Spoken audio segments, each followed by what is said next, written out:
जय श्री कृष्णा, राधे राधे। आज हम सुनेंगे गोगा नवमी की संपूर्ण कथा। गोगा जी को सांपों के देवता के रूप में पूजा जाता है। गोगा जी महाराज राजस्थान के लोक देवता है और इन्हें जाहरवीर के नाम से भी जाना जाता है। राजस्थान के हनुमानगढ़ जिले में एक शहर है गोगामेड़ी, जहां भादव मास की कृष्ण पक्षी की नवमी को भारी मेला लगता है। गोवीर को हिंदू, सिख, मुसलमान सभी पूजते हैं। तो आइए सुने गोगा नवमी की कथा। बोलिए गोगा जी महाराज की जय हो। बहुत समय पहले की बात है, राजस्थान के ददरेवा में एक राजा थे जिनका नाम था जेवर सिंह चौहान। उनकी पत्नी का नाम था बाछल रानी। राजा जेवर सिंह की पत्नी बहुत सुंदर थी और सुशील थी और अपने पत्नी धर्म का पूरी तरह से पालन करती थी। उन दोनों के विवाह को बहुत समय बीत गया, लेकिन राजा जेवर सिंह और बाछल रानी को अभी तक संतान की प्राप्ति नहीं हुई और इसी कारण दोनों पति पत्नी बहुत दुखी रहते थे। अपनी उदास पत्नी के दुख का राजा जेवर सिंह को भी एहसास था, लेकिन फिर भी वे अपनी पत्नी को धीरज बंधते और कहते कि भगवान पर विश्वास रखो, वे हमारी प्रार्थना जरूर सुनेंगे। बाछल रानी बहुत धर्म कर्म वाली थी, बहुत पूजा पाठ करती थी, बहुत दान धर्म करती थी, लेकिन अभी तक उनकी मनोकामना पूरी नहीं हुई थी। तब किसी ने बाछल रानी से कहा कि आप गुरु गोरखनाथ जी की सेवा करो, उनकी भक्ति करो, वही आपको संतान प्राप्ति का वरदान दे सकते हैं। बाछल रानी गोरखनाथ जी की भक्ति करने लगती है, सेवा करने लगती है। कहा जाता है कि उन्होंने 12 सालों तक गुरु गोरखनाथ जी की सेवा की। बाछल रानी की सेवा भक्ति से प्रसन्न होकर गुरु गोरखनाथ जी अपने 1400 शिष्यों के साथ ददरेवा में आते हैं और एक सूखे बाग में रुक जाते हैं। वह बाग बरसों से सूखा था, लेकिन जैसे ही गुरु गोरखनाथ जी उसमें डेरा डालते हैं, वह सूखा बाग भी हरा भरा हो जाता है। गुरु गोरखनाथ जी को भगवान शिव का अवतार माना जाता है और ऐसे सिद्ध महात्मा बहुत कम ही पाए जाते हैं। सूखा बाग फिर से हरा हो गया, यह खबर नगर में बहुत तेजी से फैलती है। दर्शन करने के लिए बहुत सारे भक्त गुरु गोरखनाथ जी के पास आने लगते हैं। धीरे धीरे नगर में फैलते हुए यह खबर महल तक भी पहुंच जाती है कि बाग में एक बड़े सिद्ध योगी आकर रुके हैं। उनकी कृपा से वर्षों से सूखा हुआ बाग भी हरा हो गया है। जब बाछल रानी को पता चलता है कि गुरु गोरखनाथ जी बाग में आकर रुके हुए हैं, तो बाछल रानी बहुत तरह से पकवान बनाकर गुरु गोरखनाथ जी के और उनके शिष्यों के लिए लेकर जाती है और गुरु गोरखनाथ जी की सेवा करती है। उनकी सेवा से प्रसन्न होकर गुरु गोरखनाथ जी बाछल रानी से कहते हैं कि रानी, तुम बड़ी दुखी दिखाई देती हो, बताओ तुम्हें क्या दुख है। तब बाछल रानी कहती है, हे प्रभु, आप तो सब कुछ जानने वाले हो, और ऐसा कहकर अपना सारा दुख बता देती है और कहती है कि हे गुरुदेव, मेरे विवाह को इतने साल हो गए, लेकिन अभी तक मुझे संतान की प्राप्ति नहीं हुई, पुत्र की प्राप्ति नहीं हुई। गुरु गोरखनाथ जी, आप तो बड़े सिद्धि योगी हैं, अगर आप मुझ पर कृपा करेंगे तो मुझे संतान की प्राप्ति अवश्य ही होगी। तब गुरु गोरखनाथ जी कहते हैं कि तुमने मेरी बहुत सेवा की है और मैं तुम्हारी सेवा से प्रसन्न हूँ। ठीक है, मैं तुम्हें कल सुबह पुत्र प्राप्ति का वरदान दूंगा। इतना सुनते ही बाछल रानी प्रसन्न हो जाती है और गुरु गोरखनाथ जी फिर से अपने ध्यान में मग्न हो जाते हैं। 5 रानी बड़े खुशी मन से अपने महल में आती है और अपने पति जेवर सिंह को गुरुदेव की कही हुई सारी बात बता देती है कि गुरु गोरखनाथ जी ने कल मुझे पुत्र प्राप्ति का वरदान देने को कहा है। बाछल रानी जब यह बात अपने पति को बता रही थी, तब उनकी बहन कांच भी यह बात सुन लेती है। कांची बाछल रानी की जुड़वा बहन थी, जो देखने में बिल्कुल बाछल रानी जैसी लगती है और उनकी भी कोई संतान नहीं थी। तो वे सोचती हैं कि मेरे भी कोई संतान नहीं है, क्यों न मैं बाछल से पहले जाकर पुत्र प्राप्ति का यह वरदान ले लूं। कांच के मन में पाप आ जाता है। बातों ही बातों में वे अपनी बहन पांचल रानी से उनके कुछ कपड़े और गहने ले जाती हैं और अगले दिन सुबह जल्दी उठकर अपनी बहन बाछल रानी के कपड़े और गहने पहनकर गुरु गोरखनाथ जी के पास पहुंच जाती है। दोनों बहनें जुड़वा थी, देखने में बिल्कुल एक जैसी लगती थी। ऊपर से कांच ने बाछल रानी जैसे कपड़े और गहने भी पहन रखे थे, इसी कारण से गुरु गोरखनाथ जी पहचान ही नहीं पाते कि यह बाछल रानी नहीं बल्कि कंछल है और उसे 2 पुत्रों की प्राप्ति का वरदान दे देते हैं।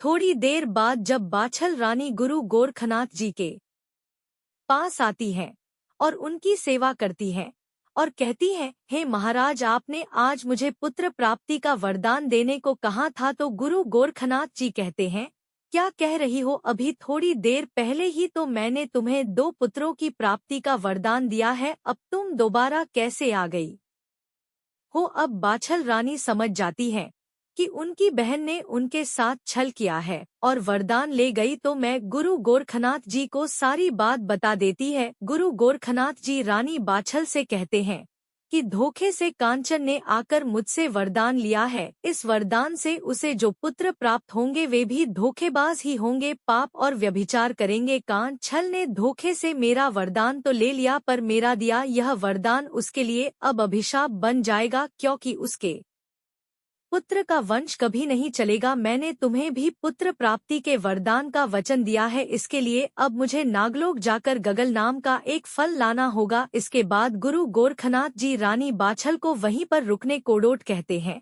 और खुद ध्यान लगाकर नागलोक में जाते हैं और गुगल नाम का एक फल राख कर रानी बांछन को दे देते हैं।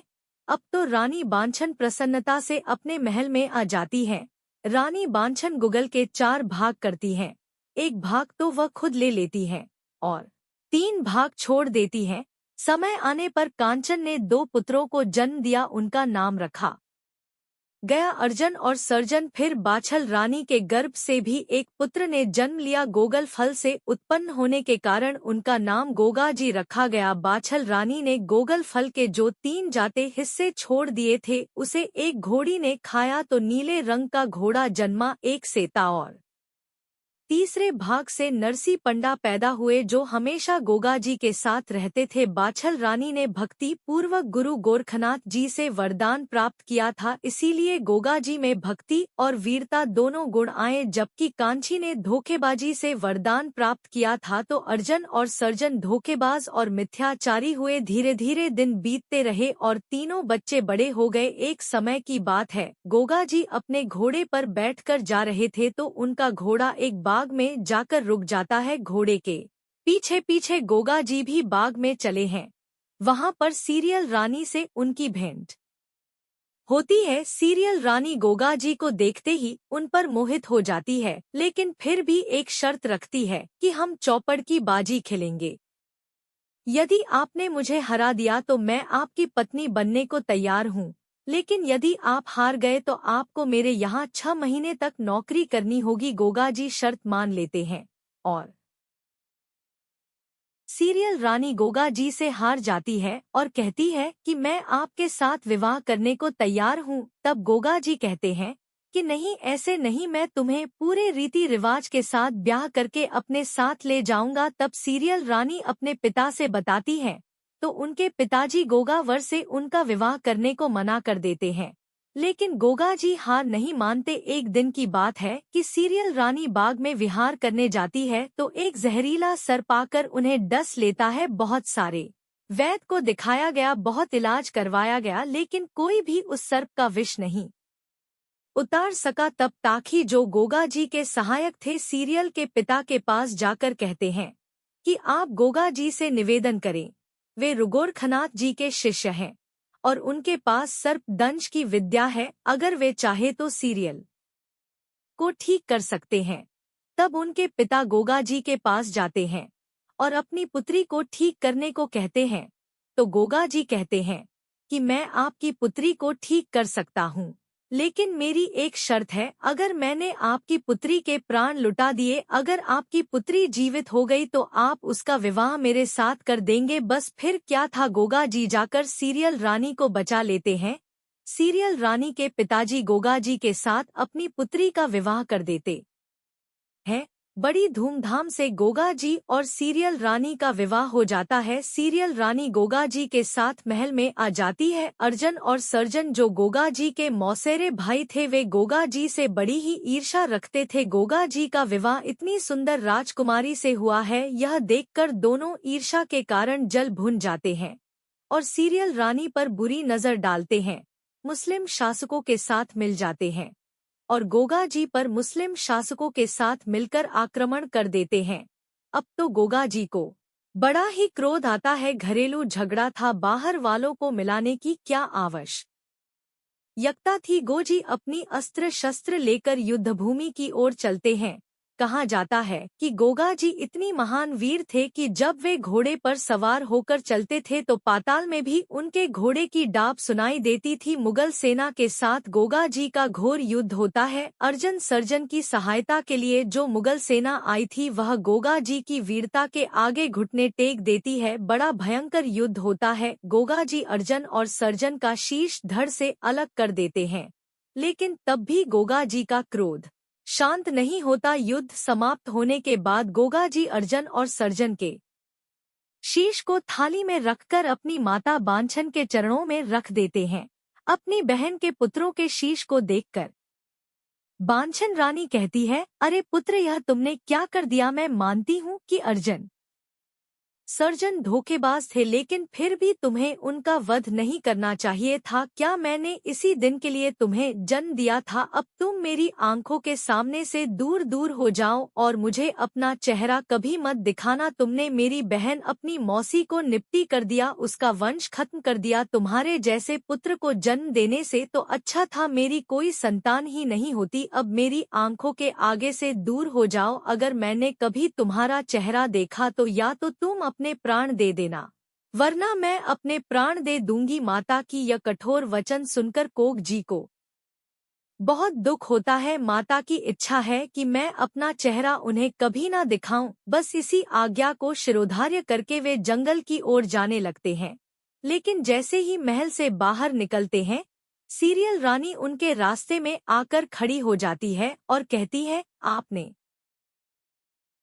आपने माता की आज्ञा तो शिरोधार्य कर ली, पर मेरा क्या, मैं आपके बिना कैसे जीऊंगी। तब गोगा जी उनसे कहते हैं कि तुम चिंता मत करो, माता की आज्ञा को शिरोधार्य करके मुझे घर छोड़कर तो जाना ही होगा, लेकिन तुमसे मिलने में सूक्ष्म रूप बनाकर रोज करूंगा। लेकिन तुम यह बात कभी भी किसी से मत कहना कि मैं तुमसे मिलने आता हूँ, नहीं तो उसके बाद तुम मुझे कभी भी नहीं देख पाओगी। सीरियल रानी गोगा जी की बात मान लेती है।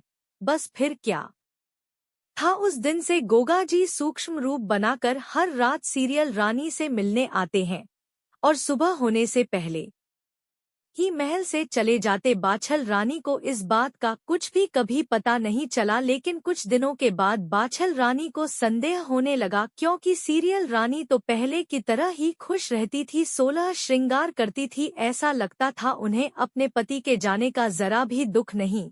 बस फिर क्या था, इसी संदेह के चलते बाछल रानी एक दिन सीरियल रानी के कमरे में जाती है। वहां जाकर देखती है तो सीरियल रानी श्रृंगार कर रही थी। अब तो बाछल रानी सीरियल रानी को खूब डांटते हुए कहती है कि तुम्हारे पति जब घर पर है ही नहीं तो तुम यह श्रृंगार किसके लिए करती हो। अपनी सास को अपने आचरण पर, अपनी पवित्रता पर संदेह करते देखा तो सीरियल रानी को बड़ा दुख हुआ। उन्होंने गोगा जी के हर रात आने की सारी बात अपनी सास बाछल रानी को बता दी। बस फिर क्या था, पांचल रानी उसी रात को महल के दरवाजे पर खड़ी हो गई और जैसे ही गोगा जी सीरियल रानी से मिलने के लिए आए तो पांचल रानी उन्हें देख लेती है। गोगा जी समझ जाते हैं कि सीरियल रानी ने सारी बात मेरी माँ को बता दी। मैंने वचन दिया था कि अपना चेहरा कभी नहीं दिखाऊंगा, मेरा यह वचन भंग हो गया है। बस यही सोचकर गोगा जी अपने नीले घोड़े को वहीं से घुमा देते हैं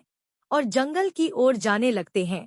उनके पीछे पीछे बाछल रानी और सीरियल रानी भी जाती है गोगा जी को रोकने के लिए, लेकिन गोगा जी नहीं रुकते। गोगा मेड़ी के स्थान पर जाकर गोगा जी अपने नीले घोड़े के साथ धरती में समा जाते हैं और साथ ही साथ बांछन रानी और सीरियल रानी भी धरती में समा जाती है।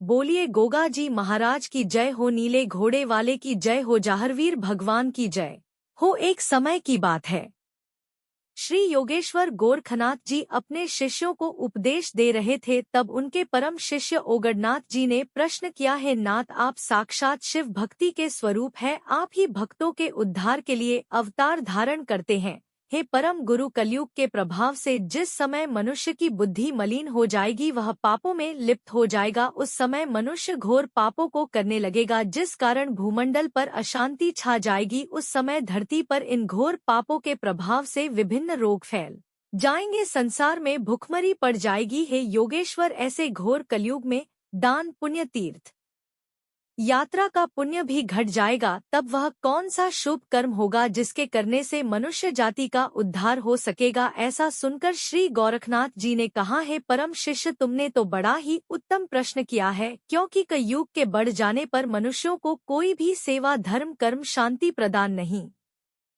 कर सकेगा। मनुष्य विषयों में लिप्त हो जाएंगे, योगी ज्ञानी बहुत कम रह जाएंगे। ऐसे समय में मेरे ही अंश अवतार जाहरवीर गोगा के व्रत पूजन से मनुष्य का कल्याण हो सकेगा। इनके व्रत पूजन से बांझ स्त्री पुत्रवती हो जाएगी, निर्धन धनवान हो जाएगा, रोगी का रोग दूर हो जाएगा, मूर्ख को ब्रह्मा ज्ञान की प्राप्ति हो जाएगी।